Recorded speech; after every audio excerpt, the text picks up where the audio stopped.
Bismillahirrahmanirrahim. Assalamualaikum warahmatullahi wabarakatuh. Waalaikumsalam warahmatullahi wabarakatuh. Puji dan syukur marilah kita ucapkan kehadiran Allah Subhanahu wa taala yang telah melimpahkan rahmat dan nikmatnya kepada kita bersama sehingga kita telah dapat hadir dan berkumpul di ruangan yang kita cintai ini. Selawat beriringan salam tak lupa pula kita hadiahkan kepada Nabi besar kita Nabi Muhammad sallallahu alaihi wasallam. Yang saya hormati Ibu Adila Sesmana selaku CGP Angkatan 11 Kota Bukit Tinggi. Selanjutnya kepada ibu-ibu guru SMA Negeri 5 Bukit Tinggi. Selanjutnya kepada adik-adik yang juga mendampingi kegiatan kita pada hari ini. Baik Bapak dan Ibu, kegiatan kita pada hari ini adalah diseminasi positif tentang diseminasi budaya positif aksi nyata modul 1.1 yang akan disampaikan oleh Ibu Adila Sesmana nantinya. Namun sebelum itu, marilah kita bersama-sama menyanyikan lagu Indonesia Raya dan Mars Guru Penggerak. Untuk itu, Bapak Ibu-ibu mari diharapkan untuk berdiri.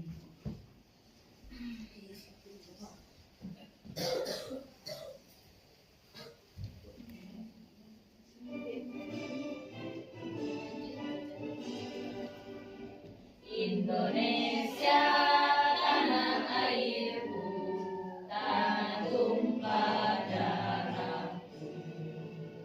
Di sanalah aku berdiri, jadi pandu hidupku. Indonesia kebangsaanku, bangsa dan tanah airku. Marilah kita berseru, Indonesia bersatu. Hiduplah tanahku, hiduplah negeriku, bangsaku, rakyatku semuanya. Bangunlah jiwanya, bangunlah badannya untuk Indonesia Raya. Indonesia Raya, merdeka, merdeka, tanahku, negeriku yang ku cinta. Indonesia Raya, merdeka, merdeka, hiduplah Indonesia Raya. Indonesia Raya, merdeka, merdeka, tanahku, negeriku yang ku cinta. Indonesia Raya, merdeka, merdeka, hiduplah Indonesia Raya.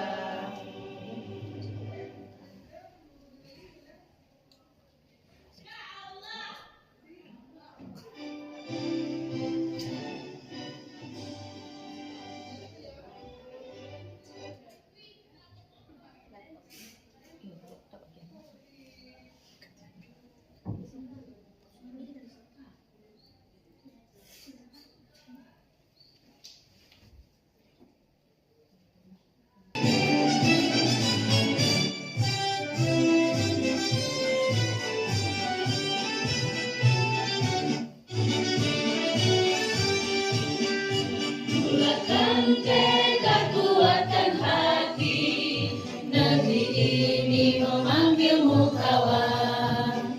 Belajar bergerak berbagi untuk negeri, guru penggerak majukan pendidikan. Guru penggerak menghamba pada murid, kreatif rancang pembelajaran. Hargai potensi, tingkatkan prestasi, lahirkan profil pelajar Pancasila. Belajar bergerak berbagi untuk negeri, kita menjalin kolaborasi. Belajar bergerak berbagi untuk negeri, lebih bakti pada Ibu Pertiwi.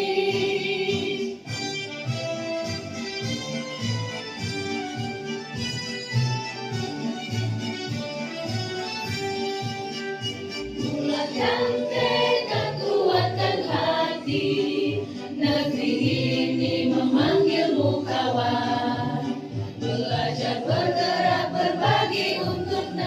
bakti, guru penggerak majukan pendidikan. Guru penggerak menghamba pada murid, kreatif rancang pembelajaran. Hargai potensi, tingkatkan prestasi, lahirkan profil pelajar Pancasila. Belajar, bergerak, berbagi untuk negeri, kita menjalin kolaborasi. Belajar, bergerak, berbagi untuk negeri, demi bakti pada Ibu Pertiwi. Belajar, bergerak, berbagi untuk negeri, kita menjalin kolaborasi. Belajar, bergerak, berbagi untuk negeri, demi bakti pada Ibu Pertiwi. Demi bakti pada Ibu Pertiwi.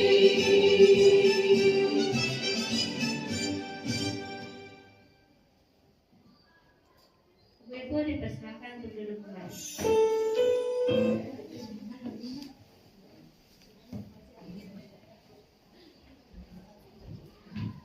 Baik, untuk lebih lancarnya kegiatan kita, marilah kita buka dengan doa. Doa akan dipimpin oleh Bu Rahmi. Kepada Bu Rahmi dipersilakan. Bismillahirrahmanirrahim. Bismillahirrahmanirrahim. Baiklah ibu-ibu semuanya, sebelum kegiatan kita mulai pada siang hari ini, marilah kita menegurkan kepala sejenak sambil berdoa. A'udzubillahi minasyaitonirrajim. Bismillahirrahmanirrahim. Alhamdulillahirrabbilalamin. Assalatu wassalamu ala asyrafil anbiya'i wal mursalin wa ala alihi wa sahbihi ajmain. Rabbi syrah li sadri wa yassir li amri wahlul 'uqdatam min lisani yafqahu qawli. Rabbi zidni ilman warzuqni fahma birahmatika ya arhamar rahimin. Amin amin ya rabbal alamin. Terima kasih kita ucapkan kepada Bu Rahmi. Semoga dengan dibukanya kegiatan kita dengan doa, lancar juga kegiatan kita dari awal hingga akhir nantinya. Amin. Baik, kita masuk kepada acara selanjutnya, yaitu penyampaian berbagi praktik baik tentang diseminasi budaya positif yang akan disampaikan oleh Ibu Adila Sesmana. Kepada Dila dipersilakan.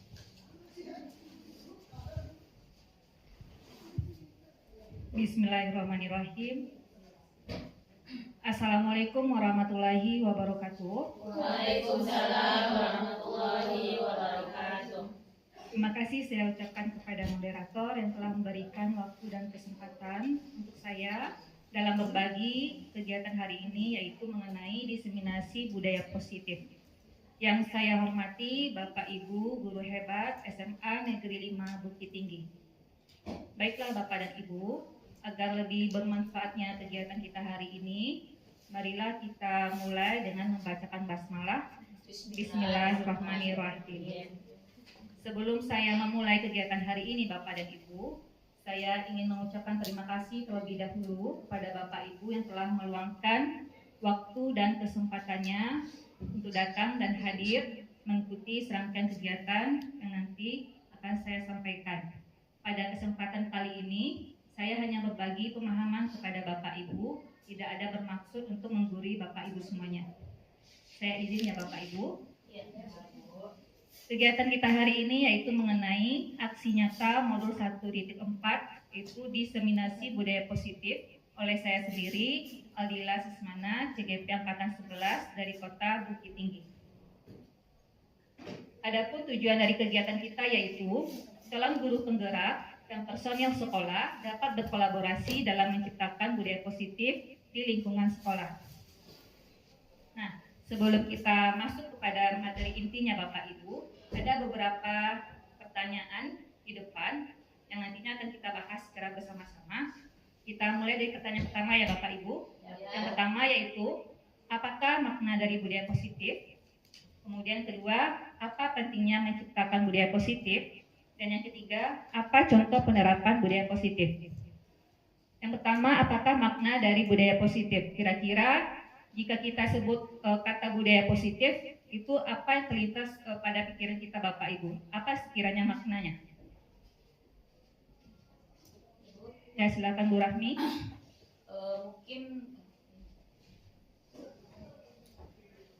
Terima kasih Bu Dila. Mungkin yang terlintas dalam benak saya ketika disebut budaya positif yaitu bagaimana kita di sekolah bisa menerapkan disiplin tetapi tidak dengan marah-marah atau tidak dengan menghukum. Mungkin seperti itu Bu Dila. Terima kasih Bu Rahmi. Benar ya Bapak Ibu, disiplin itu menegakkan kedisiplinan namun tidak ada kata-kata negatif. Yang kedua, apa pentingnya menciptakan budaya positif ini Bapak Ibu di lingkungan sekolah kita? Oke, silakan Bu Miftah. Baik, terima kasih Bu. Menurut saya pentingnya menciptakan budaya positif itu dengan adanya budaya positif kita nyaman, siswa nyaman. Terima kasih Bu Miftah.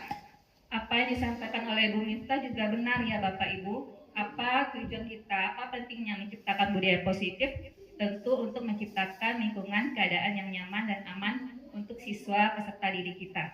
Kita lanjut ke pertanyaan ketiga. Bagaimana dan apa contoh penerapan budaya positif di lingkungan sekolah kita? Oke, silakan pada Ibu Ik. Contohnya sudah ada rasa tanggung jawab, jujur atau antri. Oke, terima kasih Bu Ik. Di sekolah kita di SMA Negeri 5 Bukit Tinggi, kita sudah berusaha untuk mencoba menerapkan budaya positif ini. Sama halnya dikatakan oleh Bu Ing tadi, kita sudah memudayakan budaya antri. Mungkin contoh yang paling sederhana budaya antri di OPSIS kita ya Bapak Ibu. Nah, terlihat di sana antrinya siswa kita untuk memenuhi kebutuhan hidupnya, untuk mencari makan. Nah, baiklah Bapak dan Ibu, kita mengenal Bapak tokoh pendidikan kita yaitu Ki Hajar Dewantara. Iya Bapak Ibu? Ya. Apakah sudah berganti Bapak Ibu? Masih Bapak Ki Hajar Dewantara. Beliau mengatakan bahwa tujuan pendidikan itu adalah menuntun segala kodrat yang ada pada anak untuk mencapai keselamatan dan kebahagiaan yang setinggi-tingginya. Beliau juga mengibaratkan kita Bapak Ibu. Maksudnya pendidik dan peserta didik itu beliau ibaratkan seperti petani dan padi. Nah, mari kita bayangkan diri kita sebagai petani Bapak Ibu. Kita ingin menciptakan, kita ingin menghasilkan padi yang maksimal. Lalu apa langkah kita? Bu Mira? Jika Bu Mira sebagai petani, apa langkah Bu Mira untuk sekiranya nanti padi yang Bu Mira hasilkan itu maksimal? Ya, agar padinya maksimal, kita sebagai petani bisa untuk menjaga, merawat, menyiram, memupuknya gitu. Terima kasih Bu Mira. Benar ya Bapak Ibu, bagaimana cara kita agar benih yang kita tanam itu menghasilkan padi yang maksimal? Tentu ada beberapa caranya. Yang pertama, kita memperhatikan benihnya terlebih dahulu Bapak Ibu. Kemudian kita memberikan pupuk yang baik. Kemudian kita sering membasmi hama. Dan tidak kalah pentingnya, kita harus memperhatikan kesuburan tanahnya. Nah, kesuburan tanahnya inilah dapat kita ibaratkan sekolah lingkungan kita ini Bapak dan Ibu. Kita sebagai guru sangat berperan, sangat bertanggung jawab untuk menciptakan lingkungan yang positif untuk anak peserta didik kita. Nah, bagaimana cara kita warga sekolah ini untuk menciptakan budaya positifnya Bapak dan Ibu? Berkolaborasi, ya benar. Ada lagi Bapak dan Ibu? Saling menghargai. Nah, benar ya Bapak Ibu. Beranjak dari bekerja sama, seluruh warga sekolah itu seharusnya bekerja sama, berkolaborasi, kemudian saling berbagi, saling belajar, saling mendukung agar terciptanya karakter-karakter baik yang nantinya akan menjadi kebiasaan baik. Nah, berawal dari inilah kebiasaan baik itu, dari karakter baik itu, pada akhirnya akan terbentuknya budaya positif di sekolah kita. Seperti itu Bapak dan Ibu. Selanjutnya, ada konsep inti budaya positif. Yang pertama, perubahan paradigma pembelajaran. Yang kedua, disiplin positif. Yang ketiga, nilai-nilai kebajikan. Yang keempat, teori motivasi. Yang kelima, kebutuhan dasar manusia. Yang keenam, keyakinan kelas. Yang ketujuh, posisi kontrol guru. Dan yang kedelapan, segitiga restitusi. Lanjut. Nah, kita membahas yang pertama perubahan paradigma pembelajaran. Kita awali kegiatan ini dengan kegiatan yang kita sebut namanya Cobalah Buka. Nah, petunjuk kegiatan ini kita secara berpasangan ya Bapak Ibu. Dalam berpasangan nanti Bapak Ibu menentukan siapa yang menjadi A dan siapa yang akan menjadi B. Untuk posisi A, Bapak Ibu akan mengepalkan tangannya. Dan untuk posisi B, Bapak Ibu akan berusaha untuk membuka kepalan tangan teman yang berada pada posisi A. Oke, silakan Bapak dan Ibu. Nah, Bapak Ibu yang pada posisi B yang berusaha untuk membuka kepalan tangan itu boleh melakukan dengan berbagai macam cara. Barangkali dengan cara menggelitiknya, barangkali kemudian merayunya, barangkali atau membujuknya, atau memberikan uang tunai sebesar 1 miliar mungkin. Nah, dan untuk yang posisi A yang mengepalkan tangan itu, kita ibaratkan dalam kepalan tangan itu ada sesuatu hal yang paling berharga di dalam diri kita, sehingga hanya kita yang memiliki, hanya kita yang tidak boleh orang lain memiliki hal itu.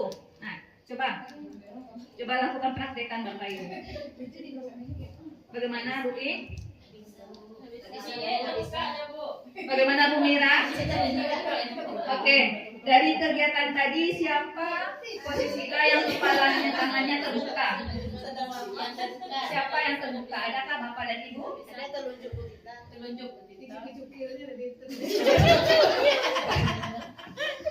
Bagaimana kita? Dicongkelnya terpaksa. Ada yang terbuka namun terpaksa. Adakah yang masih tertutup kepalan tangannya? Ada. Bu Titis? Ya, karena saya nggak mau memberikan sesuatu yang berharga di genggaman saya. Ya, ternyata bervariasi ya Bapak Ibu jawaban kita untuk yang posisi A. Ada yang membuka dan ada yang menutup dan ada yang membuka. Nah, Bapak dan Ibu, pada kegiatan ini lalu siapa yang mengendalikan kontrol diri kita? Yang posisi diri kita sendiri. Jadi yang selama ini barangkali kita berada pada posisi yang miskonsepsi, yang kita lakukan itu kita mengontrol siswa kita. Artinya si A ini harus ya seperti ini, si B ini harus dia mengerjakan ini. Nah sekarang itu berbeda Bapak Ibu. Mari kita ubah paradigma perubahan pembelajaran tersebut. Nah Bapak dan Ibu, ada 4 miskonsepsi kita. Yang pertama, ilusi bahwa guru mengontrol murid. Nah ini yang kita bahas sebentar ini, bahwa kita sebagai guru tidak bisa mengontrol murid. Kita tidak bisa membentuk murid itu. Namun siapa lalu yang bisa mengontrol murid? Ya tentu murid itu sendiri. Itu miskonsepsi kita. Yang kedua, ilusi bahwa kritik dan membuat orang merasa bersalah dapat menguatkan karakter. Yang ketiga, ilusi bahwa semua penguatan positif efektif dan bermanfaat. Dan yang keempat, ilusi bahwa orang dewasa memiliki hak untuk memaksa. Kita lanjut Bapak dan Ibu. Oke. Nah, yang selama ini kita rasakan, kita berada pada posisi stimulus respon ya Bapak Ibu. Nah, sekarang mari kita mencoba beralih ke paradigma teori kontrol atau teori pilihan. Yang kita ketahui untuk stimulus respon itu terdiri dari yang pertama, kita mencoba mengubah orang agar berpandangan sama dengan kita. Itu dulu ya Bapak Ibu. Nah untuk teori kontrol yang akan kita terapkan itu, kita berusaha memahami pandangan kita. Jadi kita bukan mencoba untuk mengubah, tapi kita memahaminya. Yang kedua, perilaku buruk dilihat sebagai suatu kesalahan. Ini pasti pernah kita lakukan ya Bapak Ibu. Jika siswa kita datang terlambat, pasti dia salah. Nah sebenarnya itu apapun yang mereka lakukan, peserta didik kita, bahkan mungkin kita sendiri, orang dewasa, itu memiliki tujuan dalam setiap berperilaku. Itu dia. Dan yang ketiga, orang lain bisa mengontrol saya. Itu dulu ya Bapak Ibu.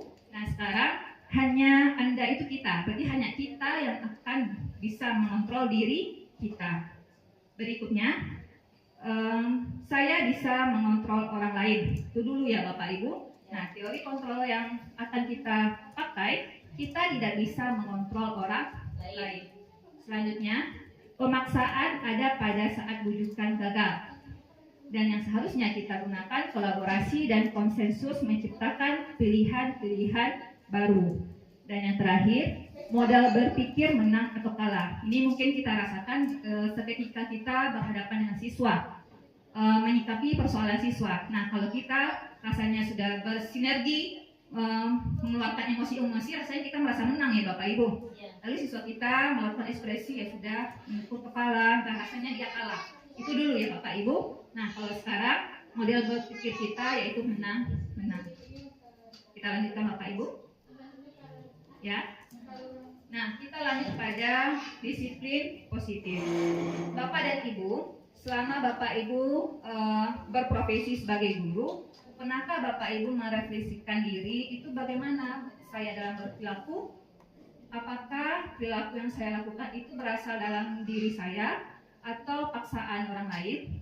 Atau mungkin Bapak Ibu datang ke sekolah itu karena adanya aturan atau perintah dari kepala sekolah? Atau ada imbalan, atau ingin mengharapkan pujian atau senyuman? Nah, kita harus memikirkan hal demikian ya Bapak Ibu. Disiplin berasal dari bahasa Latin yaitu disiplina, yang artinya belajar.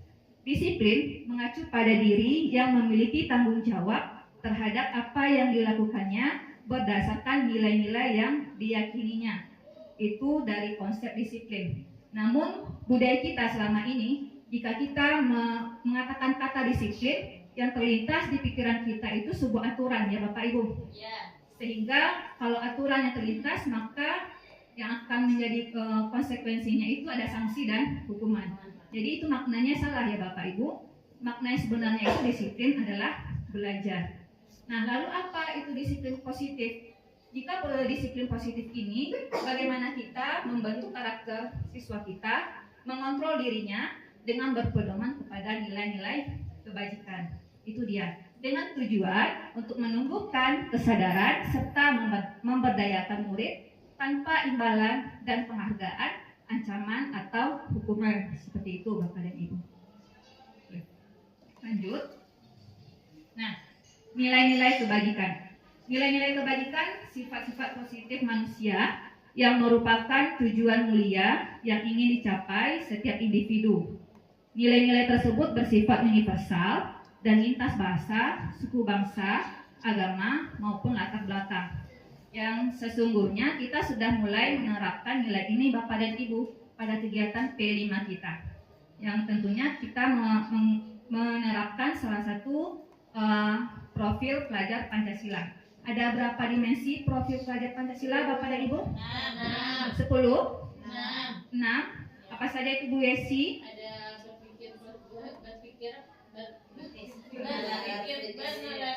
Bernalar kritis,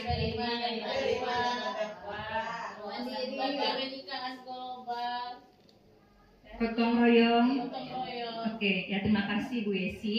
Nah, itu dia. Sudah mulai kita terapkan di sekolah kita. Selanjutnya. Nah, lalu apa saja nilai-nilai kebajikan ini Bapak dan Ibu? Begitu banyak sekali nilai-nilai kebajikan, ada peduli, rajin, percaya diri, yang pada intinya nilai-nilai kebajikan ini nilai yang baik yang ada pada diri kita. Dan itulah yang akan menjadi dasar terbentuknya disiplin positif untuk menumbuhkan budaya positif yang kita inginkan tadi di lingkungan sekolah kita. Seperti itu Bapak dan Ibu. Kita lanjutkan Bapak dan Ibu. Ya. Oke, selanjutnya teori motivasi. Motivasi perilaku manusia. Setiap manusia, baik kita maupun siswa kita, dalam berperilaku salah atau benar itu memiliki tujuannya Bapak dan Ibu. Nah, menurut Diane Gosen terdapat 3 motivasi perilaku manusia. Yang pertama, untuk menghindari ketidaknyamanan atau hukuman. Yang kedua, untuk mendapatkan imbalan atau penghargaan dari orang lain. Yang ketiga, untuk menjadi orang yang mereka inginkan dan menghargai diri sendiri dengan nilai-nilai yang mereka percaya. Poin nomor 1 dan 2 ini seringkali kita lakukan, bahkan sampai saat ini, barangkali Bapak dan Ibu ya. Pada poin nomor 1, kira-kira contohnya itu seperti ini Bapak dan Ibu. Jika siswa kita datang terlambat, lalu dia mengupayakan segala cara untuk dapat masuk ke kelas kita. mau dia panjat pagar, mau dia berlari sehingga mengganggu kelas lain, artinya di sini dia takut untuk mendapatkan hukuman. Jadi tidak berasal dari kesadaran dirinya, hanya takut untuk dihukum oleh Buking mungkin, oleh Bu Mira mungkin, seperti itu. Nah, sedangkan untuk poin kedua, contoh di lapangan yang saat ini pada kita, mungkin pada saya sendiri dalam memberikan sebuah reward, contohnya untuk pengumpul 10 terbaik nanti diberikan poin 50 ya tambahannya. Nah, seperti itu Bapak Ibu. Jadi dia aktif, dia mengerjakan tugas itu bukan dari dalam dirinya, tapi yang terlintas oleh pikirannya itu adalah angka 50 itu tadi. Nah, itu Bapak Ibu. Dan sifatnya dua motivasi perilaku manusia ini itu berasal dari luar, bukan dari dalam dirinya. Lalu mana tujuan disiplin yang terbaik itu yang berasal dari dalam diri kita? Itu poin yang ketiga Bapak dan Ibu.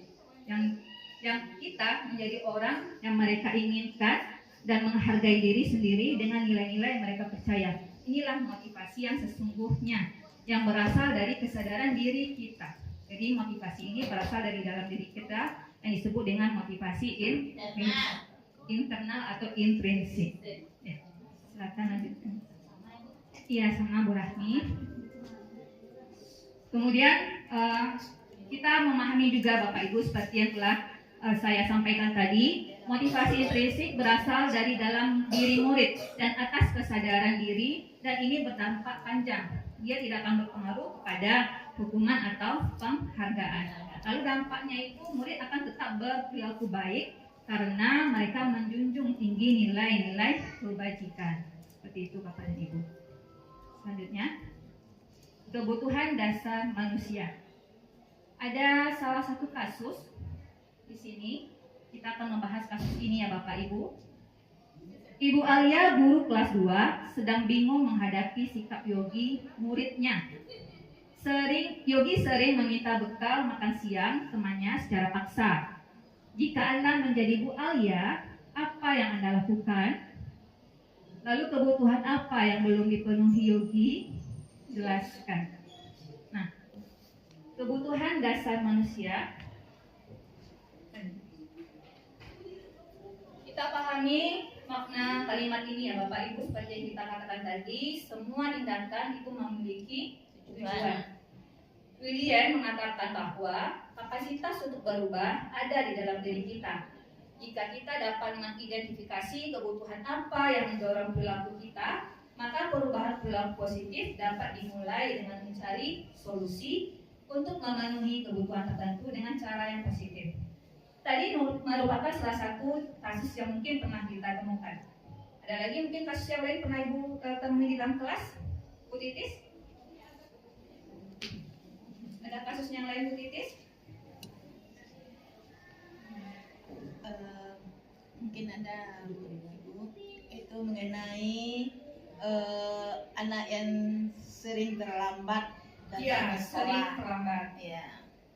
Jadi di sini karena dia sering terlambat, terus saya mungkin memberikan sanksi untuk dia. Sanksi, Ya. sanksi dia. Oke. Ada lagi kasus yang pernah Bapak Ibu temukan di dalam kelas? Silakan Bu Rahmi. Ya, terima kasih Bu Dila. Ini kebetulan di jam pelajaran saya Bu Dila. Kebetulan saya ngajarnya di jam-jam akhir, jam ke-10 dan ke-11. Itu sering sekali saya temui siswa ini yang mengantuk dan bahkan sampai tertidur gitu. Tertidur dia tertidur. Dan itu tidak sekali dua kali gitu. Dan sepertinya setelah saya dekati, saya ajak komunikasi, sebenarnya bukan kelelahan fisik, bila ada faktor lain gitu. Jadi itu contohnya ketika belajar bahkan tertidur, bukan ngantuk saja gitu, memang tertidur. Sampai tertidur gitu. Sampai dia bermimpi indah. Nah, itu merupakan contoh dari pengalaman kita sebagai guru berada di dalam kelas ya Bapak Ibu. Nah, sesungguhnya apabila kita menemukan siswa kita yang demikian, ada yang terlambat datang, kemudian ada yang tidur dalam belajar, atau seketika kita memberi tugas, dia juga sibuk untuk berjalan dari ujung ke ujungnya Bapak Ibu. Sebenarnya siswa kita ini dia masih dalam berproses untuk memenuhi kebutuhan dasar hidupnya. Seperti itu Bapak Ibu. Nah, artinya dia berupaya untuk memenuhi cara itu ya dengan tingkah yang di luar nilai-nilai kebajikan tadi. Seperti itu Bapak dan Ibu. Perlu kita ketahui Bapak dan Ibu, ada 5 kebutuhan dasar manusia.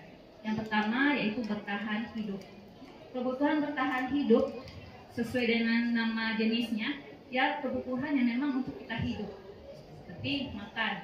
Apakah kita hidup tanpa makan Bapak Ibu? Tidak kan Bu Titi? Tidak, ya. Ada makan, ada kesehatan, dan ada rumah. Itu dia. Dari kasus Yogi tadi, dapat kita analisis, Yogi meminta paksa bekal temannya. Mungkin dalam hal ini Yogi di rumah, dia tidak dibekali oleh orang tuanya makanan. Jadi sesaat sampainya di dalam kelas, Yogi merasa lapar, sehingga dia melakukan pemaksaan untuk meminta makan temannya tadi. Seperti itu Bapak dan Ibu. Jadi dia masih berproses untuk memenuhi kebutuhan bertahan hidup. Kemudian kebutuhan yang kedua, kasih sayang. Kasih sayang dan rasa berterima. Bagaimana hidup kita Bapak Ibu kalau tanpa rasa cinta dan kasih sayang? Hampa Bu Ing, iya benar sekali. Hampa hidup kita ya Bapak dan Ibu. Nah, di sini jika kita kaitkan dengan kasus tadi, Yogi meminta paksa bekal temannya ini dan Bu Alia tahu. Kemudian Bu Alia memberikan informasi ini kepada orang tua Yogi, sehingga orang tua Yogi itu tentu mengetahui kasus Yogi tadi kan Bapak Ibu, dan secara otomatis ada rasa kasih sayang diberikan oleh orang tuanya terhadap Yogi. Jadi dalam kasus ini Yogi masih memenuhi kebutuhan dasar kasih sayang. Selanjutnya, kebutuhan kebebasan. Kebutuhan kebebasan, kebutuhan untuk memilih. Nah, dari kasus Yogi tadi, Yogi yang meminta paksa bekal temannya itu dengan mungkin dia belum memenuhi kebutuhan dasar kebebasan. Analisisnya itu Bapak Ibu, mungkin setiap Yogi dibekali oleh orang tuanya itu menunya sama saja, itu saja, nasi goreng saja, jadi tidak bervariasi. Nah, Yogi tentu ingin menu yang lain. Nah, makanya Yogi meminta paksa bekal temannya itu. Seperti itu analisisnya Bapak dan Ibu. Selanjutnya, penguasaan. Untuk penguasaan di sini dari kasus tadi, Yogi yang meminta paksa bekal temannya itu barangkali Yogi ingin mengatakan kalau saya ini berani. Kalau saya ingin dia itu seperti tujuan fokus kita ke Yogi saja. Jadi dia ingin mengibaratkan kalau saya ini berani teman-temannya. Itu dia. Jadi Yogi merasa kurang dalam dasar hidupnya itu penguasaan. Dan yang terakhir, kesenangan. Kebutuhan untuk menciptakan kesenangan, tertawa, seperti itu ya Bapak Ibu. Lalu bagaimana hubungannya dengan kasus tadi? Jika Yogi meminta paksa bekal temannya itu, barangkali di sini Yogi nanti akan melihat ekspresi-ekspresi yang diberikan oleh teman-temannya atas perilaku yang diberikannya tadi. Nah, dari ekspresi tadi itu Yogi merasa tertawa. Yogi senang melihat keadaan kelas yang demikian. Nah, lalu apa kesimpulannya Bapak Ibu? Setiap yang kita lakukan, baik kita orang dewasa maupun siswa kita, itu kita masih berproses untuk memenuhi kebutuhan dasar hidup kita. Lanjut. Keyakinan kelas. Keyakinan kelas adalah sebuah kesepakatan yang dibuat oleh guru dan siswa yang dibuat berdasarkan nilai-nilai kebajikan universal yang bertujuan untuk menciptakan pembelajaran yang kondusif di dalam kelas. Kalau dulu kita mengenal peraturan kelas ya Bapak Ibu, kemudian ada istilahnya kontrak belajar. Nah, sekarang kita beralih ya Bapak Ibu, kita sebut namanya keyakinan kelas. Mengapa tidak peraturan? Mengapa keyakinan? Nah, contohnya sederhana. Ibu Rami datang ke sekolah dengan menggunakan kendaraan apa Bu Rami? Sepeda motor. Ya, sepeda motor ya Bu Rami. Kenapa Bu Rami tertawa? Tidak boleh seperti itu Bu Titi. Ingat nilai-nilai kebajikan kita Bu Titi. Nah, apa itu? Bagus sekali Bu Yesi. Silakan. Iya, benar sekali. Kita tepuk tangan dulu ya Bapak Ibu. Tepuk tangan. Ampu tidak. Ampu santiang. Oke, terima kasih Bapak Ibu hebat semuanya. Nah, tadi Bu Rahmi memakai sepeda motor untuk berangkat ke sekolah. Lalu ada aturannya, Bu Rahmi pakai helm? Iya. Apa tujuannya Bu Rahmi? Menghindari polisi? Oh iya, salah satunya. Lalu?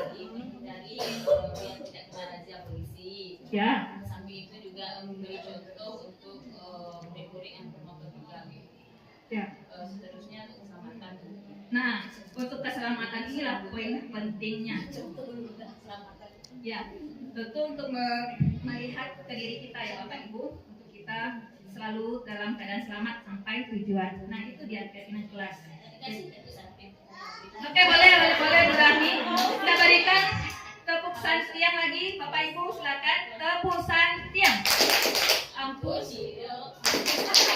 tidak. Dua ampu santiang. Terima kasih Bapak Ibu hebat SMA Negeri 5 Bukit Tinggi.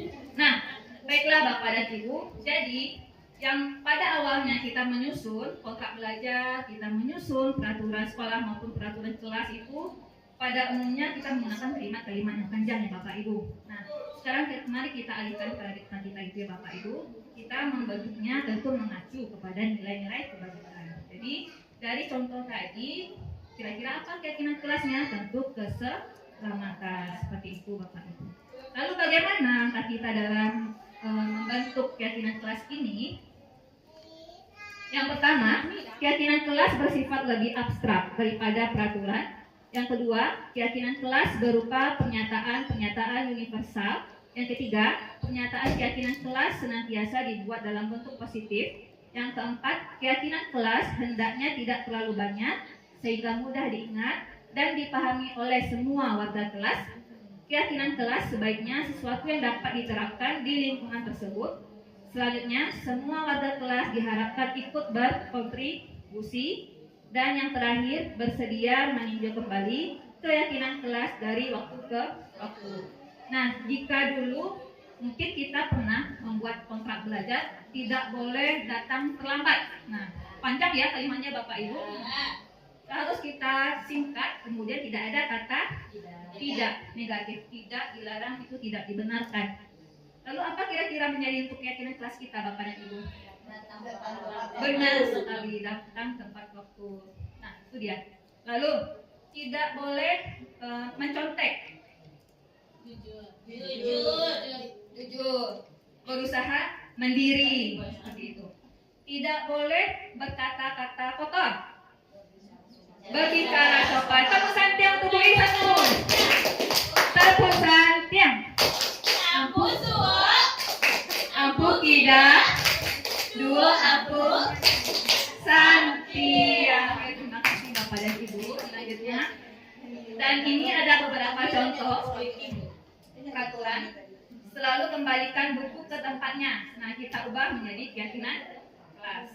Itu tanggung jawab. Dilarang mengganggu orang lain. Berarti keyakinan kelas kita menghormati orang lain. Hadir di sekolah 15 menit sebelum pembelajaran dimulai. Menghormati orang lain, berkomitmen. Dilarang melakukan kekerasan, keselamatan, atau bisa juga menghormati orang lain. Ya, benar sekali Bu Mira, saling menghargai. Dilarang menggunakan narkoba, kesehatan, bergantian atau menunggu giliran, menghormati orang lain, bersabar, gunakan masker, kesehatan, keselamatan. Jangan berlari di kelas atau koridor, keselamatan atau keamanan. Nah, sepertinya Bapak Ibu cukup lelah yang mendengarkan saya di tadi. Tidak? Oke, baiklah kita sedikit ya Bapak Ibu. Oke, silakan Bapak Ibu angkat tangan kanan. Oh ya. Kemudian kita hanya menggunakan salah satu jari yang ada di tangan kita, yaitu telunjuk. Oke, ikuti saya ya Bapak Ibu. Ya, baik. Kita akan memutarkan telunjuk kanan kita ini searah jarum jam. Oke, putar. Lebih cepat, lambat, lebih cepat lagi, cepat lagi, cepat lagi, cepat lagi. Oke, posisikan telunjuknya di dagu. Oke, siapa tadi yang sudah ke atas, ke bawah, ke atas? Oke, Bu Mira. Tutupi. Dari mana dagu? Ini? Oke. Oke, konsentrasi ya Bapak Ibu. Apabila saya mengatakan konsentrasi, berarti Bapak Ibu menjawabnya konsentrasi dimulai. Oke? Konsentrasi. Konsentrasi dimulai. Oke, bagus Bapak Ibu. Putarkan telunjuk searah jarum jam. Belum cepat lagi Bu Yuni, ngasih perlahan. Ini gas saja. Agak sedikit cepat. Cepat lagi. Lambat lagi. Lambat lagi. Lambat lagi. Posisikan telunjuknya di mata. Oke. Alhamdulillah. Mari tepuk tangan untuk diri kita semuanya. Tepuk tangan. Ampu semua. Ampu kida. Dua ampu. Santiam Bapak Ibu. Alhamdulillah. Bagaimana Bapak Ibu, sudah semangat kembali? Sudah. Alhamdulillah. Kita lanjutkan Bapak Ibu. Ya. Ya Bu I. Ya. Oke. Baik. 5 posisi kontrol guru. Nah, ini sangat dekat dengan kita ya Bapak Ibu. Nanti kita refleksikan diri kita di posisi yang oke. Yang pertama ada penghukum. Yang kedua pembuat rasa bersalah. Yang ketiga ada teman. Yang keempat ada pemantau. Dan yang terakhir ada manajer. Selanjutnya ada sebuah tayangan video. Kita akan memirsa tayangan video ini. Kita perhatikan sejenak ya Bapak Ibu.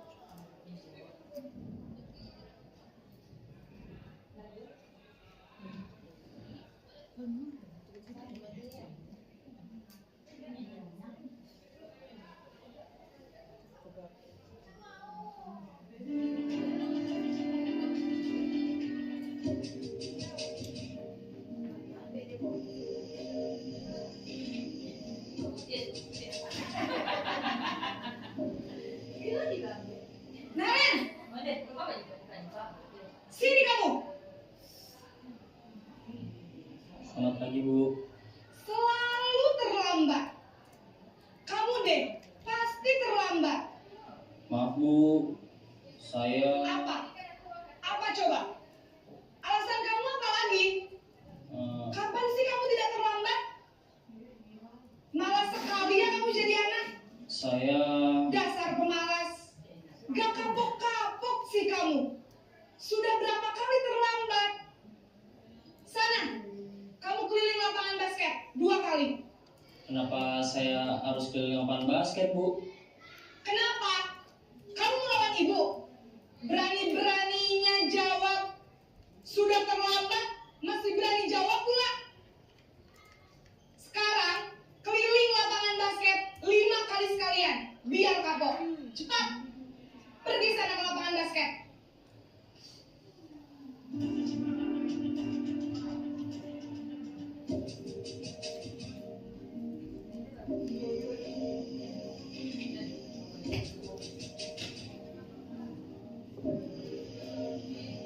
Naren,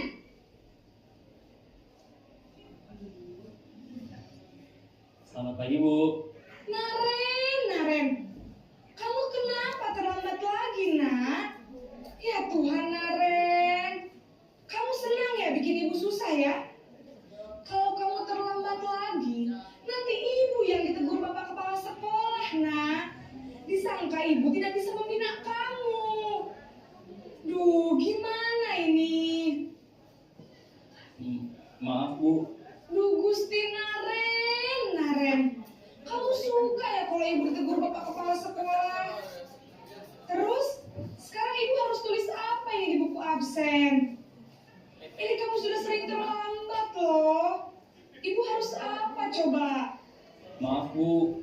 Maaf sekali. Ya sudah, lain kali jangan bikin ibu susah lagi ya nak ya. Ibu tidak akan kuat lagi kalau kamu begini terus. Bisa jantungan kalau ibu tegur bapak kepala sekolah. Sana cepat ke kelas. Maaf ya Bu. Maaf sekali.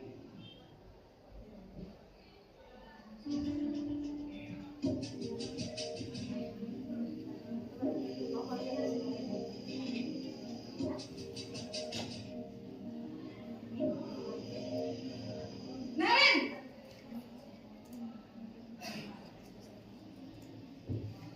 Selamat pagi Bu. Wah, sudah jam berapa ini nak? Terlambat lagi ya sayang. Iya Bu. Habis ibu saya lupa bangunkan saya Bu. Kamu malah menyalahkan ibu kamu. Kamu bukannya anak yang larinya paling kencang. Kok terlambat sih? Iya Bu. Saya memang terlambat bangun tadi. Jadi biarpun saya lari kencang, tetap gak kekejar Bu. Ya sudah sana. Nanti lain kali larinya lebih kencang lagi ya. Biar gak terlambat lagi. Bikin seneng ibu. Demi ibu. Bisa kan? Bisa lah Bu.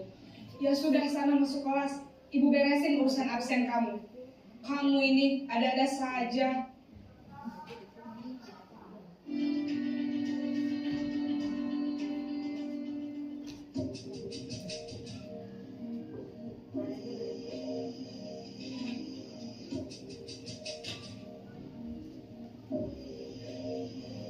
Naren!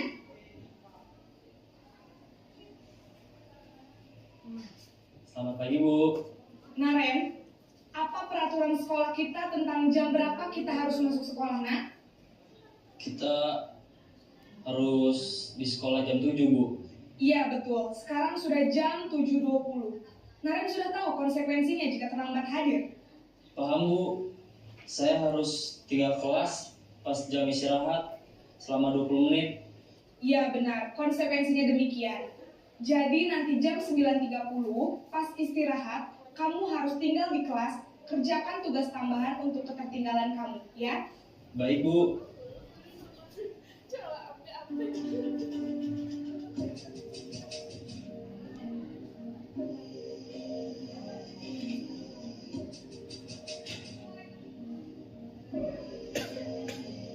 Naren!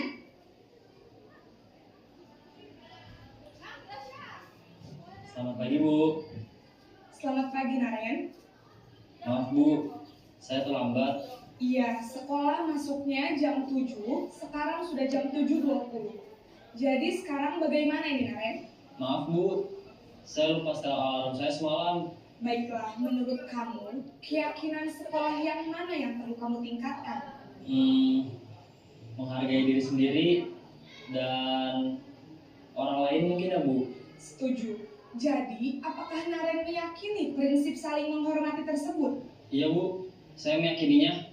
Apakah Naren bersedia memperbaiki masalah keterlambatan ini? Bersedia Bu. Bagaimana kamu akan perbaiki masalah keterlambatan ini? Saya akan coba untuk tidak lupa menyetel alarm saya Bu. Baik, kalau Naren lupa menyetel alarm di rumah, ada orang yang kira-kira bisa bantu mengingatkan tidak? Ada Bu, kakak saya, Kak Emma. Ada lagi selain Kak Emma? Selain Kak Emma, ada ibu saya. Baik, jadi yang mengingatkan Naren adalah Kak Emma dan ibu kamu ya? Kira-kira akan mulai setel alarm kapan nih Naren? Setelah pulang sekolah, akan segera saya lakukan. Baik, jadi Naren akan setel alarm untuk bangun besok pagi dan akan diingatkan oleh kakak dan ibunda Naren ya. Ada lagi yang mungkin perlu dilakukan Naren agar tidak terlambat bangun lagi? Tidak ada Bu. Baik Naren, terima kasih untuk kerjasama kamu. Sekarang kamu perlu kembali ke kelas untuk belajar. Baik Bu, terima kasih. Oke, baiklah Bapak dan Ibu. Setelah kita simak tayangan video tadi, mari kita refleksikan kira-kira di mana posisi kita sebagai guru selama ini Bapak Ibu. Dan hukum Bu Rahmi di posisi penghukum. teman Oke. bila Bu Yesi sebagai teman. Bu I, bagaimana Bu I? Membuat rasa bersalah. Nah, lanjut. Nah, untuk 5 posisi kontrol guru ini juga berhubungan dengan budaya positif yang akan kita terapkan di lingkungan sekolah kita. Seketika kita menghadapi persoalan siswa yang memiliki atau yang masih kurang 5 kebutuhan dasarnya tadi, lalu kita akan berupaya untuk berusaha untuk menyelesaikan persoalan siswa tersebut ya Bapak Ibu. Lalu dengan cara apa? Dengan posisi yang mana sebaiknya? Nah, seperti itu. Kita bahas yang pertama, guru sebagai penghukum. Kalau sebagai penghukum itu identik dengan sikap yang kasar ya Bapak Ibu. Ya. Oke, silakan dinikmati Bapak Ibu, silakan minum. Oke. Posisi sebagai penghukum, kita langsung saja memberikan hukuman. Bahkan kita menghardiknya yang nantinya mungkin dalam posisi ini akan berdampak jangka panjang untuk siswa kita. Hardikan kita itu dengan kata-kata kasar yang keluar dari kita akan membekasnya di hati siswa tersebut. Itu Bapak. Jika posisi membuat orang merasa bersalah, kita seperti membuat semacam skenario dengan peserta didik kita Bapak Ibu. Kan sudah Ibu katakan berulang kali, kenapa masih datang terlambat Bu Tuti? Kata kepala sekolah. Seperti itu. Jadi Bu Tuti itu seakan-akan merasa dirinya itu untuk situasi ini melakukan kekecewaan, artinya dia merasa bersalah, seperti itu Bapak dan Ibu. Kemudian yang ketiga yaitu teman. Di sini juga memiliki kurang efektifnya jika kita memposisikan diri kita sebagai teman. Artinya, contohnya sederhana seperti ini ya Bapak Ibu. Jika Ibu Ai selaku wali kelas ada salah seorang siswanya itu dekat dengan salah seorang guru mapel, dekat sekali dengan Bu Zurahma. Nah, karena kedekatannya tadi, semua apa yang terjadi oleh siswa tadi, dia selalu ingin bercerita dengan Bu Zurahma. Nah, seketika Ibu Ai ingin menyelesaikan kasus tadi, siswa ini merasa tidak acuh saja kepada Bu Ai. Nah, artinya apa Bapak Ibu? Jika kita memposisikan diri kita sebagai teman, siswa itu akan ketergantungan terhadap siapa yang dia dekati, siapa guru yang terdekat dengannya. Nah, itu dia. Kurang efektif ya Bapak Ibu. Berikutnya, posisi yang keempat yaitu pemantau. Di sini kita hanya sebagai monitor. Apa yang kamu lakukan? Apa peraturan yang kamu langgar? Lalu kenapa demikian? Nah, seperti itu saja. Hanya memantau saja. Dan yang terakhir, posisi manajer. Nah, posisi manajer ini jika kita menghadapi sebuah kasus, kita memberikan pertanyaan-pertanyaan. Seperti itu Bapak Ibu. Nah, mengingat kasus tadi, kita tidak terlepas dari 3 istilah ya Bapak Ibu. Ada hukuman, ya Bapak Ibu. Ya. Ada konsekuensi, kemudian ada restitusi. Dari 3 istilah tadi, mana yang sering Bapak Ibu dengar? Hukuman sering? Ya. Konsekuensi? Sering. Restitusi? Jarang. Baru. Nah, dari 3 istilah tadi, mana yang pernah Bapak Ibu berikan jika siswa kita melanggar keyakinan kelas kita tadi? Ya, menghukum. Nah, benarkah penegakan hukum memberikan hukuman itu terhadap keyakinan kelas kita? Salah ya Bapak Ibu. Hukuman itu sifatnya satu arah dan datangnya itu secara tiba-tiba, tidak ada konsep di awalnya. Siswa datang terlambat, lalu Bu Rahmi, silakan kamu berdiri di depan, angkat kaki jasaku, pegang telingamu. Itu hukuman. Tidak boleh ya Bapak Ibu. Nah, jika konsekuensi, seketika booking bertugas piket di depan, lalu booking dihadapi oleh 10 jumlah orang siswa yang terlambat. Nah, silakan berbaris kata booking. Kemudian booking mendata siswa kita yang terlambat tadi. Nah, Di sana Bu Ing memberikan konsekuensinya, mungkin datang terlambat dengan berdiri 5 menit, lalu meminta siswa barangkali membersihkan lapangan basket seperti itu ya Bu Ing. Pada konsekuensi ini memang benar Bapak Ibu, ada kesepakatan kita di awal, memang ada. Namun siswa kita juga merasa tidak nyaman dengan keadaan itu, walaupun ada kesepakatan kita di awal. Seperti itu Bapak dan Ibu. Lantas, mana yang akan kita lakukan? Mana yang akan kita terapkan? Itu dengan cara restitusi. Apa peran kita untuk restitusi? Kita hanya sebagai pembimbing, pendamping, untuk membantu siswa kita dalam menyelesaikan persoalannya yang datangnya dari dia, yang dia sendiri mencari solusi untuk menyelesaikan persoalan tersebut. Nah, baik Bu Ing dan Bu Rahmi, kita beralih ke yang paling efektif, yaitu dengan cara restitusi. Ya Bu Ing dan Bu Rahmi, tidak ada lagi yang menghukum.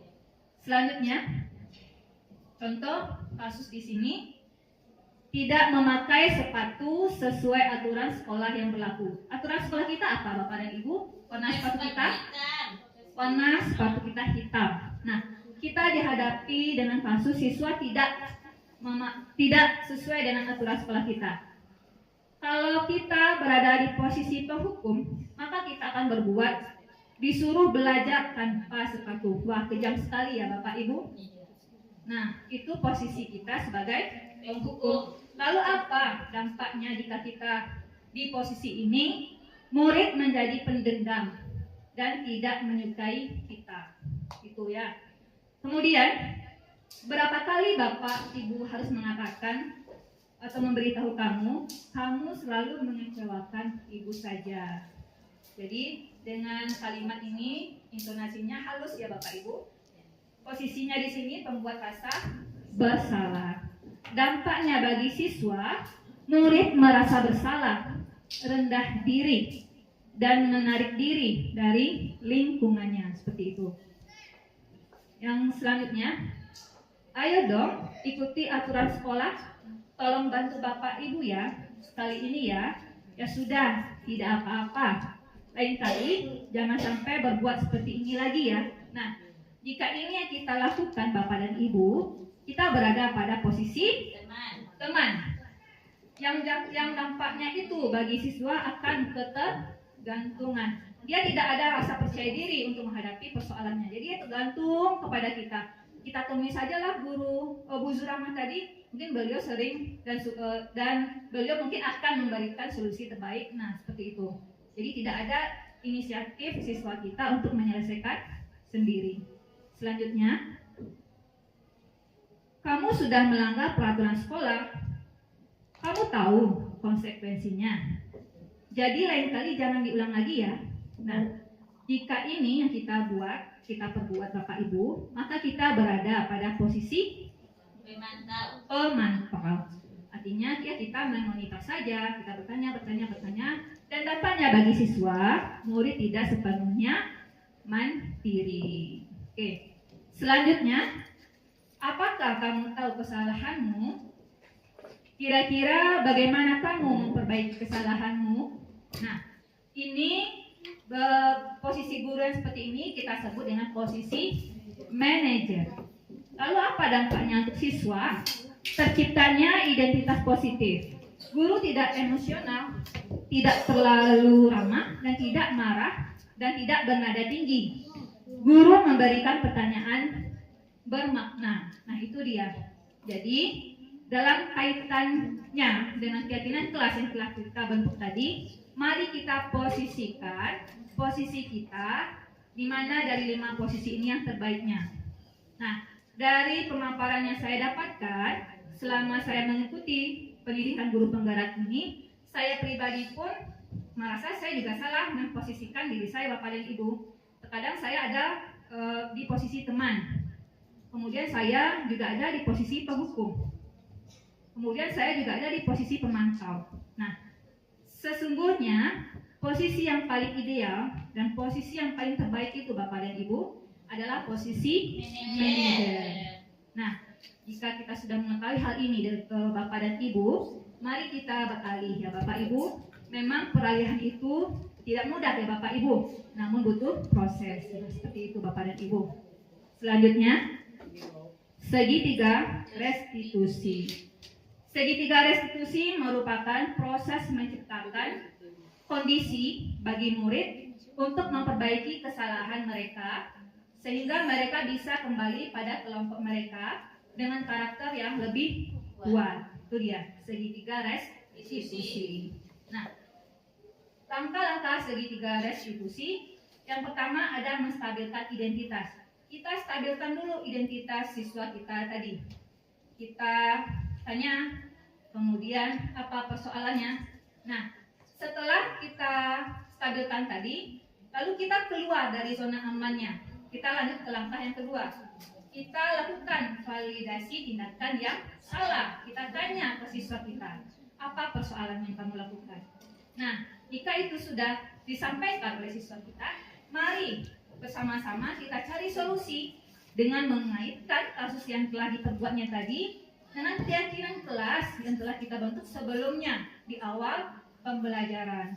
Jadi, posisi kita hanya sebagai apa Bapak Ibu? Ya, pendamping saja. Kita hanya mendampingi saja. Nah, sebenarnya segitiga restitusi ini begitu banyak sekali dampak baiknya untuk diri kita ya Bapak Ibu. Contoh, emosi kita terkontrol kalau kita menghadapi siswa yang selama ini misalkan dia cabut lalu kita langsung saja marah. Nah, bahkan sakitnya sampai ke diri kita, sakit hati, sakit kepala, sampai di rumah pun masih sakit dengan keadaan siswa tersebut. Kemudian dampak baiknya segitiga restitusi ini, hubungan kita dengan murid itu akan terjalin dengan baik Bapak Ibu, karena di sini tidak ada kalah dan menang, artinya kita menang semuanya. Jadi siswa kita merasa nyaman apabila ia melakukan kesalahan. Seperti itu Bapak Ibu. Yang paling terpenting itu ya, memang ini posisi yang terbaik ya Bapak Ibu untuk memperbaiki segala kesalahan yang dilakukan oleh siswa kita. Memang langkahnya banyak ya Bapak Ibu, namun jika kita praktekkan itu akan menjadi kebiasaan pada diri kita sebagai guru. Kita lanjut Bapak Ibu? Gaskan Bu Tuti? Nah, jika tadi saya berbagi pemahaman mengenai modul 1.4 mengenai budaya positif, sekarang saya berbagi pengalaman. Saya telah melakukan salah satu konsep inti budaya positif, yaitu membuat keyakinan kelas di kelas 10E1 SMA Negeri 5 Bukit Tinggi. Selanjutnya, nah ini beberapa dokumentasi seketika saya membuat keyakinan kelas waktu itu.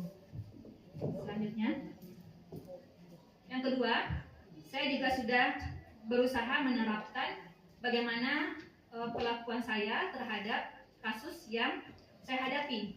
Ketika itu saya dihadapi dengan 2 kasus oleh siswa saya. Di samping itu saya juga menerapkan bagaimana segitiga restitusi.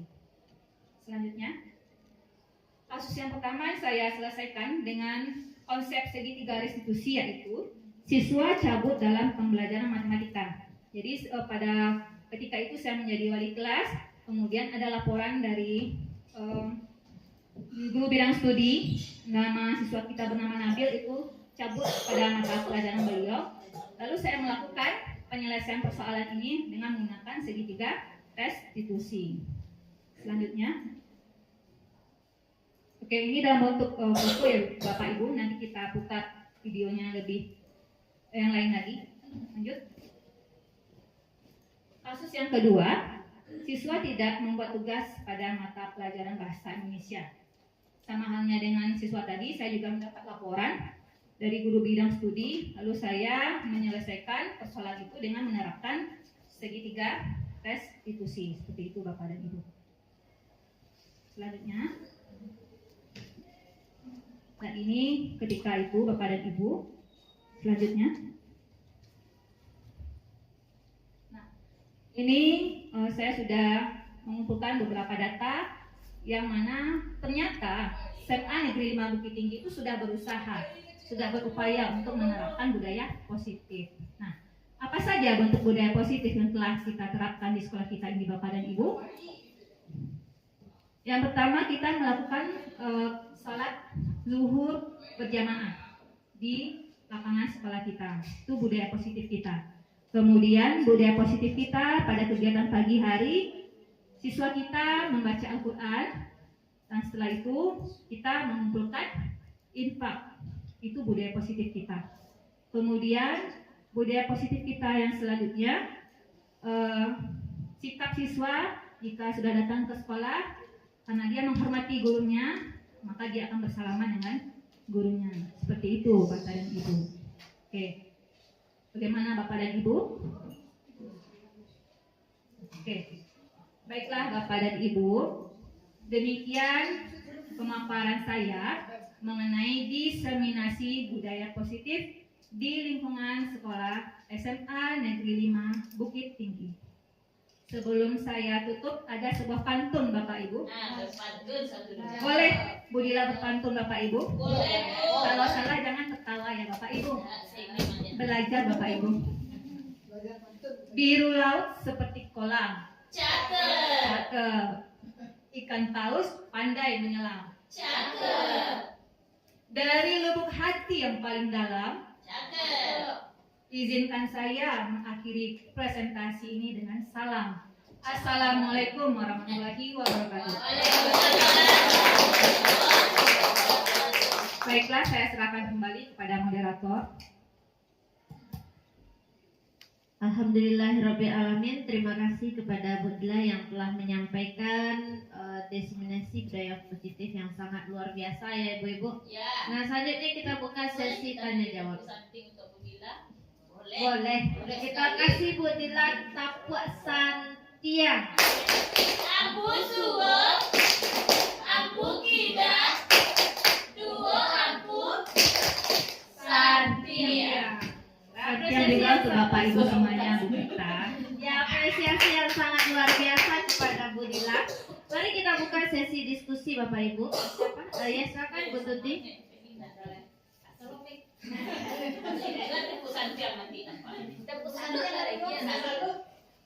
Assalamualaikum warahmatullahi wabarakatuh. Waalaikumsalam warahmatullahi wabarakatuh.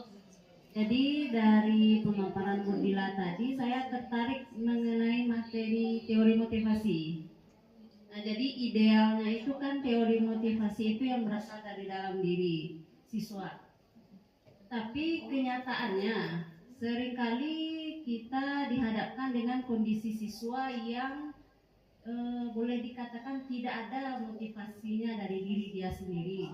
Jadi bagaimana Bu Dila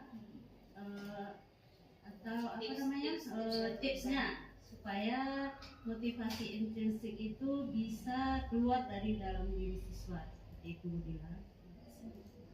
Ya. Itu pertanyaannya ya.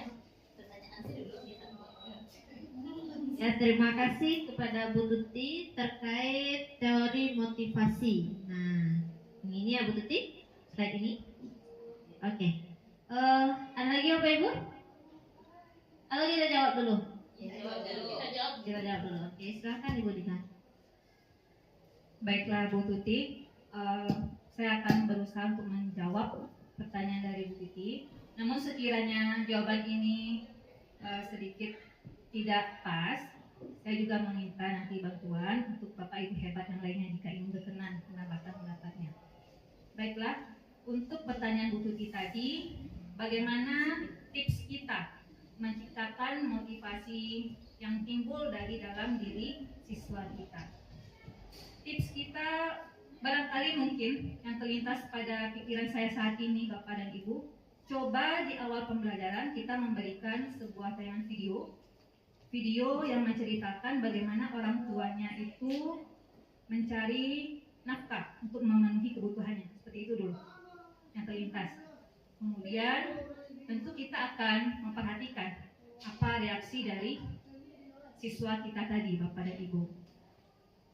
Pada umumnya pasti ini bisa kita pastikan ya Bapak Ibu, siswa kita itu pasti ada yang meneteskan air matanya ketika melihat video tadi. Nah, mungkin dengan cara ini dia yang biasanya di luar nilai-nilai kebajikan, dia bangkit Bapak Ibu. Jadi saya akan berusaha untuk lebih baik lagi. Saya akan memberikan yang terbaik orang tua saya. Jika sebelumnya saya sering cabut, saya sering tidak hadir di sekolah, bahkan saya hadir pun saya tidak membuat tugas, maka itu akan saya kubur dalam-dalam. Karena apa? Dia seketika melihat video tadi seperti tertampar. Ternyata sulit bagi orang tua saya untuk memenuhi 5 kebutuhan dasar tadi Bapak dan Ibu. Kira-kira seperti itu jawabannya Bu Tuti. Terima kasih kepada Bu Lila yang sudah memberikan paparan. Bagaimana Ibu Tuti? Sudah? Bagaimana Bapak Ibu yang lainnya? Ada pertanyaan? Ya, silakan Bu Tita. Assalamualaikum warahmatullahi wabarakatuh. Waalaikumsalam warahmatullahi wabarakatuh. Saya juga tertarik dengan materi yang Bu Lila berikan. Saya juga ingin memberikan suatu pertanyaan sama Bu Lila, yaitu mengenai motivasi eksternal dan motivasi internal. Bagaimana dengan kalau seandainya siswa itu sudah diberikan motivasi internalnya tidak juga muncul, dan motivasi eksternal sudah diberikan tapi juga tidak ada muncul. Bagaimana caranya untuk memberikan suatu perubahan pada siswa yang tetap begitu dalam perilakunya. Terima kasih. Assalamualaikum warahmatullahi wabarakatuh. Waalaikumsalam warahmatullahi wabarakatuh. Oke, terima kasih Bu Tita. Yang pertanyaan Bu Tita seperti ini ya, yang saya tangkap. Jika motivasi luar dan motivasi dari dalam itu tidak terbentuk, bagaimana cara kita? Nah, seperti ini Bu Tita.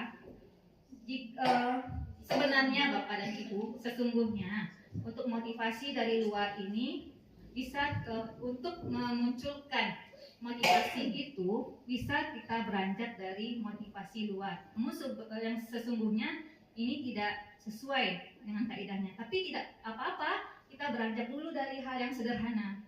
Mungkin contohnya, jika Bu Tita melakukan ulangan harian. Nah, lalu Bu Tita ini Bu Tita dalam pemikiran Bu Tita, jika ada siswa 10 terbaik nanti dalam pikiran Bu Tita ya, nanti akan saya tambahkan plus 5. Itu dia. Ini beranjak dari sana Bu Tita. Nah, nanti ketika Bu Tita memberikan kertas ulangan kepada siswa itu, Bu Tita katakan, hasil kamu sudah maksimal nak hari ini, luar biasa. Ibu sangat salut sekali dengan dirimu nak, sehingga Ibu tambahkan plus 5 untuk nilai ulanganmu hari ini. Seperti itu Bu Tita. Bagaimana Bu Tita? Atau ada pendapat yang lain dari Bapak Ibu? Baik, ditambahkan oleh Ibu Rahmi. Terima kasih kesempatannya Ibu Minta. Mengenai motivasi ini sebenarnya kita kan dalam memberikan motivasi ini memang harus hati-hati betul kepada peserta didik kita gitu. Mungkin maksud kita memberikan motivasi ini memang untuk agar mereka konsisten melakukan sesuatu hal, tapi ternyata ketika tidak sesuai dengan tipe anaknya nggak matching juga. Jadi untuk kasus yang anak Bu Tita tadi, setelah motivasi X diberikan nggak mempan, motivasi In juga nggak mempan, jadi seolah-olah nah ini nggak ada perubahan gitu ya Bu Tita. Kita balik lagi ke teori kebutuhan tadi mungkin Bu Lila. Jadi anak ini pasti berusaha memenuhi salah satu kebutuhannya. Mungkin yang pertama kita gali dulu ya, mungkin ada masalah atau apa yang dipikirkan atau apa latar belakangnya mereka seperti itu. Intinya untuk memunculkan motivasi ini kalau menurut saya memang antara guru dan murid ini memang terjalin dulu komunikasi yang positif, terjalin dulu hubungan yang harmonis, sehingga apapun yang akan kita sampaikan nanti, apapun yang akan kita ajak mereka untuk bicara nanti akan enak begitu Bu Lila. Jadi intinya memberikan motivasi ini memang kita lihat karakter siswanya juga dulu gitu. Jadi tidak, apalagi motivasi internal tidak langsung akan bisa saja gitu namanya berproses ya. Jangankan siswa kita pun seperti itu. Seperti Bu Lila bilang tadi, saya datang ke sekolah berusaha jam 7 itu motivasi In atau X. Terkadang motivasi X karena takut kena marah kepala sekolah, takut nanti anak saya berkeliaran di luar gitu.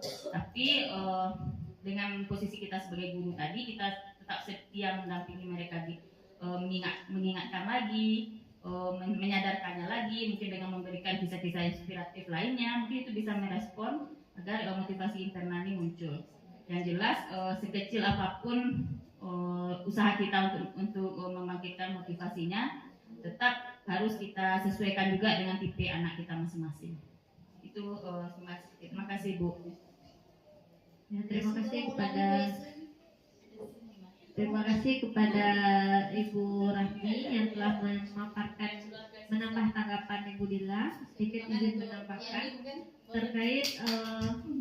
terkait motivasi ini, kembali lagi kepada teori kontrol tadi ya Bu Dita, karena yang bisa mengontrol diri itu adalah siswa itu sendiri.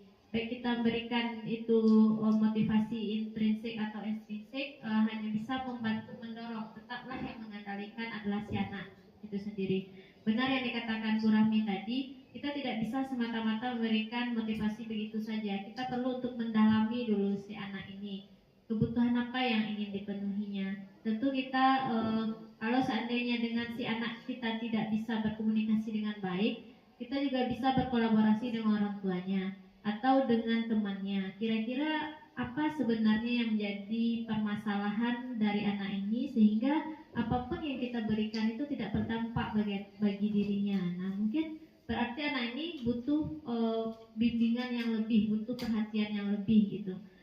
Seperti halnya teori kontrol tadi, walaupun orang lain sekuat tenaga membukakan tangan kita, tapi kita tidak mau, hal itu tidak akan bisa. Begitu juga dengan anak. Kalau seandainya kita hatinya itu yang belum kita dapatkan, nah sebagai sekeras apapun kita untuk memberikan motivasi, dia tidak akan mau juga seperti itu. Berarti intinya kita lakukan pendekatan yang lebih kepada si anak. Itu, terima kasih. Assalamualaikum warahmatullahi wabarakatuh. Bagaimana Bu Rita? Ya, terima kasih. Iya, terima kasih. Yang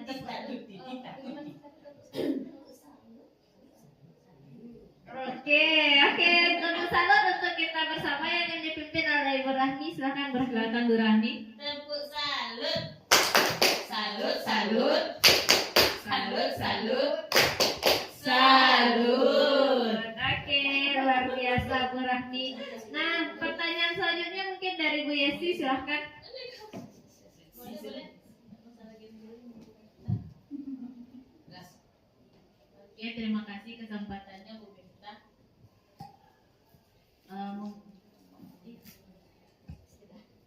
Oke Bu Dila, mungkin sedikit pertanyaannya. Tadi kan Bu Dila Sedikit ya Bu ya, Yesi. sedikit aja Bu Dila. Mungkin jawabannya boleh panjang, boleh juga sedikit, tergantung Bu Dila. Ya, tadi Bu Dila sudah memaparkan kepada kita juga mengenai teori segitiga restitusi ya Bu Dila.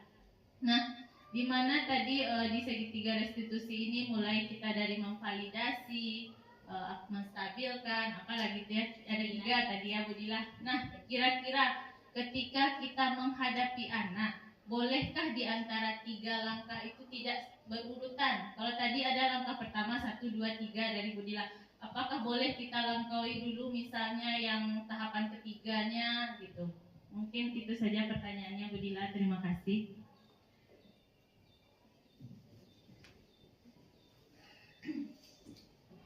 Terima kasih Bu Yesi. Silakan Bu Dila.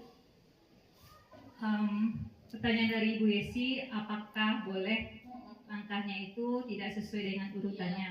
Kadang kan situasi yang kita hadapi itu berbeda. Kembali lagi ke kasus siswa tersebut ya Bu Yesi. Jika kita menghadapi kasus siswa yang barangkali sulit untuk kita terapkan jika ini secara berurutan, mana dulu yang paling bisa, yang paling yakin kita untuk melakukannya? Kalau menurut saya, boleh-boleh saja Bu Yesi. Jadi untuk penerapan segitiga restitusi ini kita juga melihat tingkat kesulitan, tingkat persoalan siswa yang kita hadapi di saat itu, seperti itu Bu Yesi. Jika Bu Yesi ingin mengawali dengan poin nomor 2 terlebih dahulu, ya boleh saja. Tapi kita garis bawahi untuk kasus yang seperti apa yang akan kita lakukan hal yang demikian, seperti itu Bu Yesi. Ya, terima kasih Ibu Dila dan Ibu Yesi. Selanjutnya Pak Ibu, apakah masih ada yang bertanya? Tidak? Alhamdulillah. Jika tidak, kita Berikan apresiasi untuk kita. Oke Bapak Ibu, dengan berakhirnya pertanyaan tadi, lanjut kita kegiatan berikutnya yaitu refleksi. Nah, dari sepanjang jabaran Budila yang sangat luar biasa tadi dan juga diskusi yang amat sangat hangat dari Bapak Ibu semua di sini, mari kita merefleksikan kira-kira bagaimana menurut Bapak Ibu penampilan Budila hari ini? Apa yang sudah Bapak Ibu peroleh? Ya silahkan Bu Ing. Terima kasih Bu Miftah. Dari apa yang sudah Budila paparkan, saya mendapat ilmu yang baru. Kemudian diberikan contoh-contoh tadi bagaimana si penghukum, pembuat merasa bersalah. Nah, dengan contoh itu ternyata kita menyadari, oh saya posisinya di sini. Nah, insya Allah untuk kedepannya bisa angsur-angsur menjadi manajer yang baik. Terima kasih Bapak Budila, jelas, rinci, sampai contohnya detail ada 6 lengkap dengan video. Rasanya sangat menarik dan lengkap. Terima kasih Budila. Terima kasih Bu Ing. Waalaikumsalam warahmatullahi wabarakatuh. Baik, terima kasih Bu Ing. Semoga apa yang telah dipaparkan oleh Budila tadi dapat kita terapkan dalam pembelajaran kita sehari-hari. Baik ibu-ibu hebat SMA Negeri 5 Bukit Tinggi, sampai juga kita di penghujung kegiatan kita pada hari ini. Karena kegiatan tadi kita buka dengan doa, mari kita tutup kembali dengan doa. Doa akan dipimpin kembali oleh Ibu Rahmi. Kepada Bu Rahmi dipersilakan. Bismillahirrahmanirrahim. Alhamdulillahirrahmanirrahim. Ibu-ibu semuanya, kegiatan diseminasi oleh Ibu Adila Sismana sudah selesai. Semoga apa yang kita dapatkan hari ini bisa hendaknya kita terapkan dalam memberikan dampak positif di lingkungan sekolah kita, khususnya SMA Negeri 5 Bukit Tinggi. Kegiatan kita tutup dengan doa kafaratul majlis. Subhanaka Allahumma wa bihamdika asyhadu an la ilaha illa anta astaghfiruka wa atubu ilaik. Assalamualaikum warahmatullahi wabarakatuh. Waalaikumsalam warahmatullahi wabarakatuh. Terima kasih diucapkan kepada Bu Rami yang telah menutup kegiatan kita dengan doa kafaratul majlis. Ucapan terima kasih banyak juga saya ucapkan kepada ibu-ibu yang telah menyediakan waktu untuk kegiatan kita hari ini. Demikianlah kegiatan kita hari ini. Saya tutup dengan membacakan hamdalah. Alhamdulillahirabbil alamin.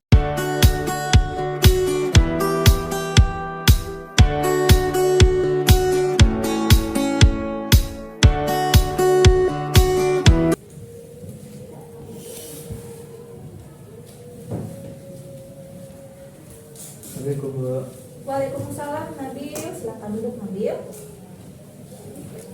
Selamat pagi Nabil. Pagi Bu. Bagaimana kabarnya hari ini? Alhamdulillah baik saja. Alhamdulillah, senang Ibu mendengar Nabil dalam keadaan baik-baik saja. Oh iya Nabil, apakah Nabil sudah tahu mengapa Ibu panggil hari ini? Belum. Belum.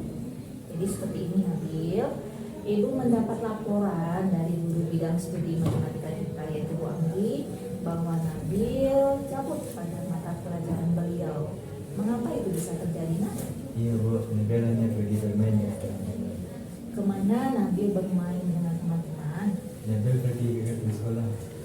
Lalu apa kegiatan Nabil di kantin sekolah? Di kantin Nabil hanya pergi bermain HP.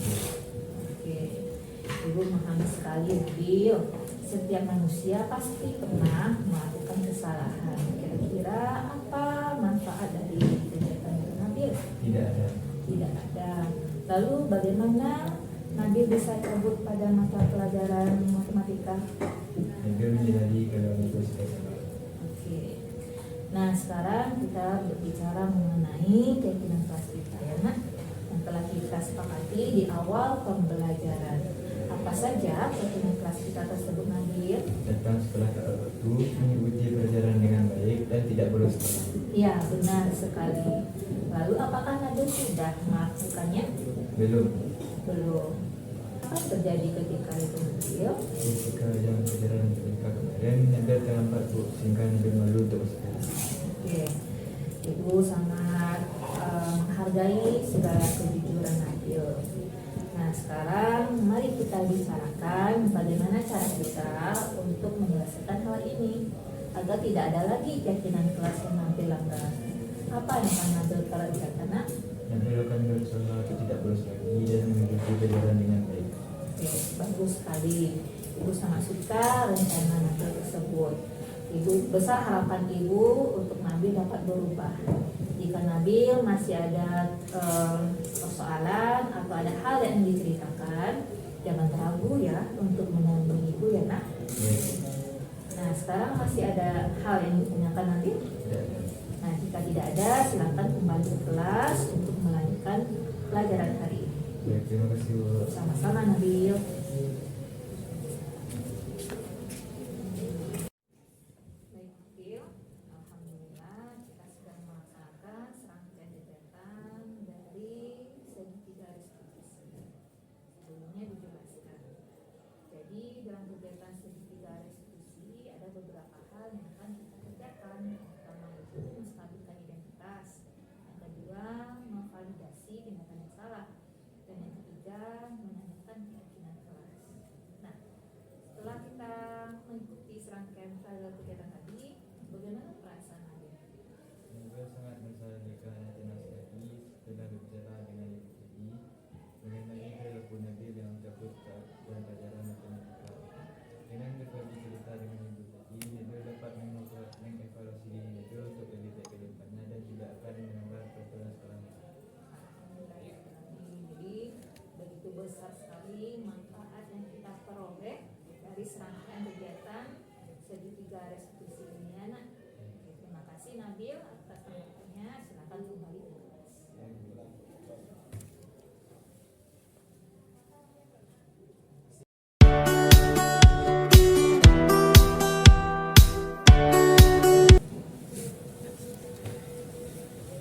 Assalamualaikum Bu. Waalaikumsalam Buna, silakan duduk. Selamat pagi Buna. Pagi Bu. Bagaimana kabarnya hari ini? Alhamdulillah baik Bu. Alhamdulillah, senang untuk mendengar bahwa Bunga dalam keadaan baik. Oh iya Bunga, apakah Bunga sudah tahu mengapa Ibu panggil Bunga hari ini? Tahu Bu, karena Bunga tidak mengerjakan tugas mata pelajaran bahasa Indonesia. Iya, benar sekali. Ibu juga mendapat laporan dari guru bidang studi kita bahasa Indonesia itu Bunga, bahwa Bunga tidak mengerjakan tugas dan ini sudah yang ketiga kali. Mengapa itu bisa terjadi Bunga? Bunga ketiduran Bu, karena keasikan main HP sehingga Bunga lupa untuk mengerjakan tugas. Baik Bunga, Ibu mengerti. Setiap manusia pasti pernah berbuat kesalahan. Begitu juga dengan Ibu sendiri. Kira-kira apa manfaat yang bisa Bunga peroleh dari peristiwa ini? Tidak ada Bu, malahan tugas Bunga menjadi menumpuk. Ya, benar sekali. Oke Bunga, mari kita ingat kembali keyakinan kelas yang telah kita sepakati di awal pembelajaran. Apa saja keyakinan kelas tersebut, nak? Mengerjakan tugas tepat waktu, menghormati guru, dan belajar dengan sungguh-sungguh Bu. Ya, benar sekali. Lalu, apakah Bunga sudah melaksanakan keyakinan kelas tersebut? Belum Bu. Belum. Lalu, apa yang terjadi sehingga Bunga tidak mengerjakan tugas yang diberikan? Bunga tidak mengerjakan tugas karena Bunga kasihkan main HP sehingga ketiduran Bu. Oke, terima kasih sudah jujur Bunga. Ibu sangat menghargai kejujuran Bunga. Namun, mari kita perbaiki, kita cari bagaimana cara kita untuk memperbaiki persoalan ini agar tidak ada lagi keyakinan kelas yang dilanggar. Kira-kira apa yang akan Bunga kerjakan? Bunga akan membuat jadwal pelajaran Bu, dan Bunga juga akan mengerjakan tugas dengan tepat waktu. Wah, luar biasa sekali rencananya. Ibu sangat yakin Bunga pasti bisa melaksanakannya. Kapan akan Bunga mulai untuk membuat jadwal tersebut, nak? Mulai pulang sekolah ini akan langsung Bunga buat Bu. Wah, luar biasa semangat Bunga. Ibu sangat suka sekali. Mudah-mudahan Bunga bisa melaksanakannya. Jika Bunga masih ada masalah atau ada hal yang ingin diceritakan, jangan ragu untuk menghubungi Ibu ya nak. Terima kasih Bu. Bunga akan berusaha lebih baik lagi. Bagus sekali. Apakah ada hal yang ingin ditanyakan lagi Bunga? Tidak. Tidak. Baiklah, silakan Bunga kembali ke kelas, lanjutkan pelajaran hari ini ya. Terima kasih Bu. Iya.